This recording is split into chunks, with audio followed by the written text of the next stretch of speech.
some mortgage providers are refusing to follow new guidance intended to help hundreds of thousands of people who are unable to sell or remortgage their flats because of the cladding crisis. The Royal Institution of Chartered Surveyors, RICS, issued the guidance to its members across the UK just 2 months ago. But Moneybox has learned that despite being involved in preparing the guidance, many lenders aren't following it. And that leaves people struggling to sell because buyers can't borrow the money they need to buy. Dan Whitworth has been investigating. Dan.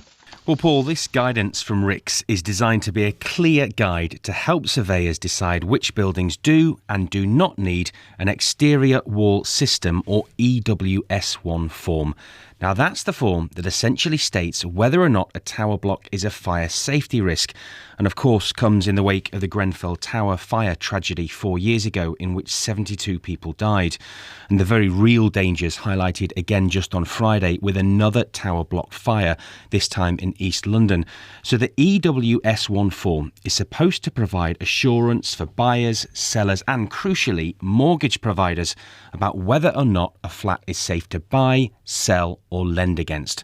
But Moneybox listener Jay, who's trying to sell a flat to provide for his retirement, says 3 separate mortgage providers have turned down his buyer because Jay's building doesn't have an EWS1 form, even though the RICS guidance says it doesn't need one.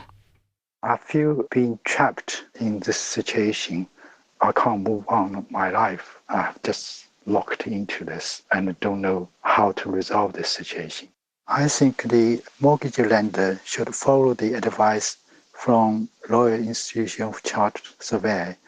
Shouldn't insist on EWS1 form for the building that does not contain any inflammable material for cladding or balcony.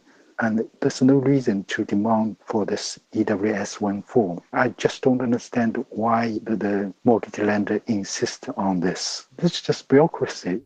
Now, another complication for Jay and many others like him is that actually getting an EWS1 form is not even in his power. He's a leaseholder, and the decision to pay for the survey needed to get the form lies entirely with the freeholder who owns the building. So, Dan, the lenders are insisting on a form, EWS1, but the management company of Jay's block says it doesn't need one. What have mortgage providers had to say about the fact that Jay's buyer got turned down by 3 lenders because the property doesn't have this form, which the RICS guidance indicates it doesn't need? Well, UK Finance, which represents nearly 300 banks, building societies and mortgage providers, says it's supportive of the guidance, but that it's down to individual lenders whether or not they implement it based on their own risk appetite. It also told me that whilst lenders instruct valuers to complete property valuations, it's the valuers who determine whether or not EWS1 forms are required. Now, the Association of Mortgage Intermediaries says brokers are still sometimes having difficulties in getting mortgages for buyers in these circumstances. Now, we've heard from Jay. How many other people might be in a similar position? Exact numbers on that, Paul, are hard to come by, but government figures suggest this RICS guidance should benefit hundreds of thousands of leaseholders. But as we've discovered, the reality on the ground, of course, about whether or not lenders will lend on a flat without an EWS1 form, regardless of RICS guidance, is an entirely different matter. OK, thanks, Dan. Well, I've been speaking to Clive Betts, MP. He's the chair of the Housing, Communities and Local Government Select Committee in Parliament. The system was set up with the lending industry and the surveying industry to work together to give reassurance to lenders. That's its whole purpose. So if it isn't giving reassurance to lenders to lend on buildings which the system says don't need a certificate, then the system is a complete failure. And it needs taking up with both RICS and the lenders so we get some agreement on a way forward that doesn't leave people stranded in homes that they can't move out of and can't sell and can't remortgage. Will you be calling lenders to your committee to explain why they won't lend? I think the first thing we need, Paul, is examples of this given to us. So if people who are stuck in this situation, trying to sell their home, can't get a mortgage on it because the lenders are saying, well, you haven't got a certificate, which then the RICS are saying you don't need. Please will those people contact me, contact the committee, and we can then put those issues directly to the lenders and say, why aren't you actually complying with the terms of a scheme that you have helped originate and have signed up to?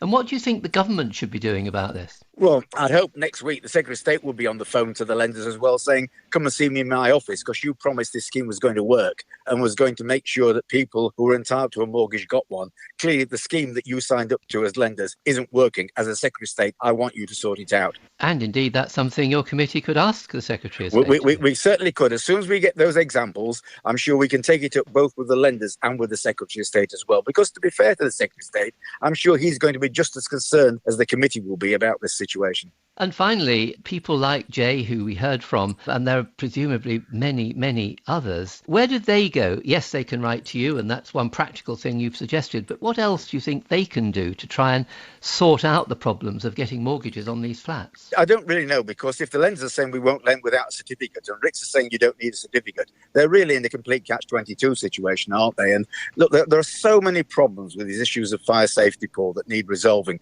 One of them, of course, is that fire safety issues are not just about cladding. There's so many other problems about faulty balconies, fire doors, fire breaks missing. None of those are getting any government help at all. So a lot of people are stuck in buildings, irrespective of certificates, which they just can't sell and are actually not safe to live in. So you're saying the government should be providing money or more money to help people pay the costs of making the buildings they're living in safe as far as fire is concerned? Absolutely. And we as a committee have called for now a comprehensive building safety fund, which covers more than simply the costs of removing cladding, because all the other costs of fire safety defects and putting them right in many buildings, those costs are as great, if not more, than the cost of removing the cladding.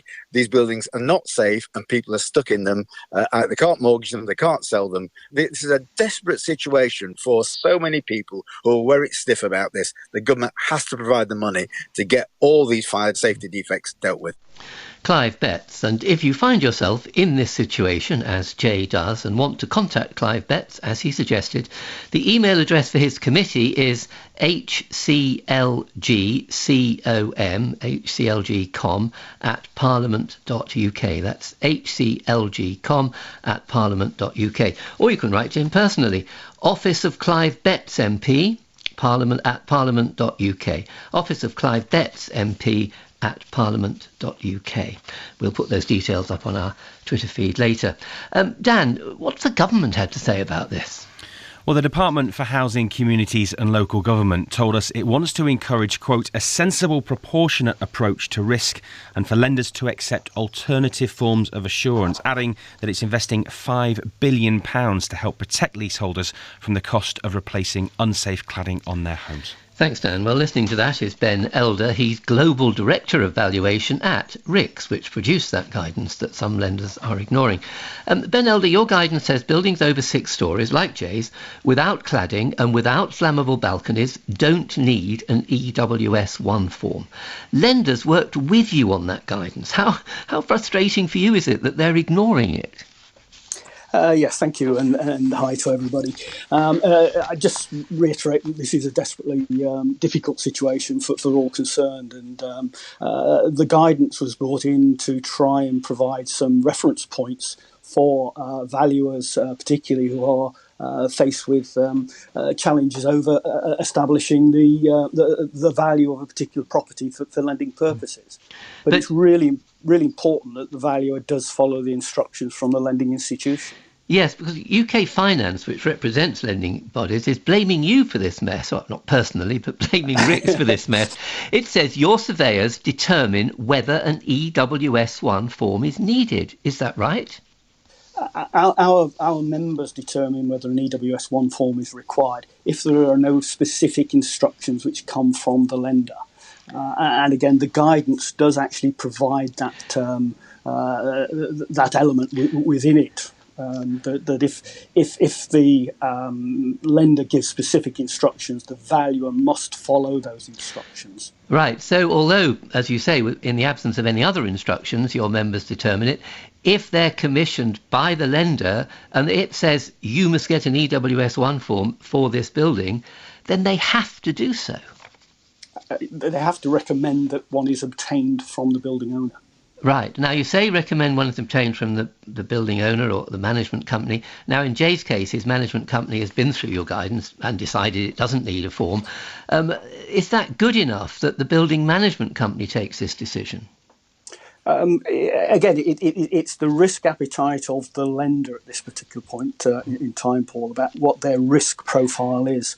And there are people who are following, or lending institutions which are following our guidance and leaving it I nearly said the discretion of the valuer, but the decision of the valuer about whether an EWS1 form is required or not. Yes, and who can insist on an EWS1 form? Apart from the lender, I mean, who can actually get one of these forms? It's the responsibility of the building owner or the management company to obtain this. So as we heard from Dan, poor old Jay and maybe thousands like him can't actually get one of these forms unless the building manager agrees, and then of course that's going to be very expensive for a big block of flats. It could well be, but it's really important that all the information is available to all the parties involved in the transactions, making sure that somebody moving into a property has the knowledge of the condition of that building is just as important as one that is trying to move out. Dan Elder, thanks very much for talking to us.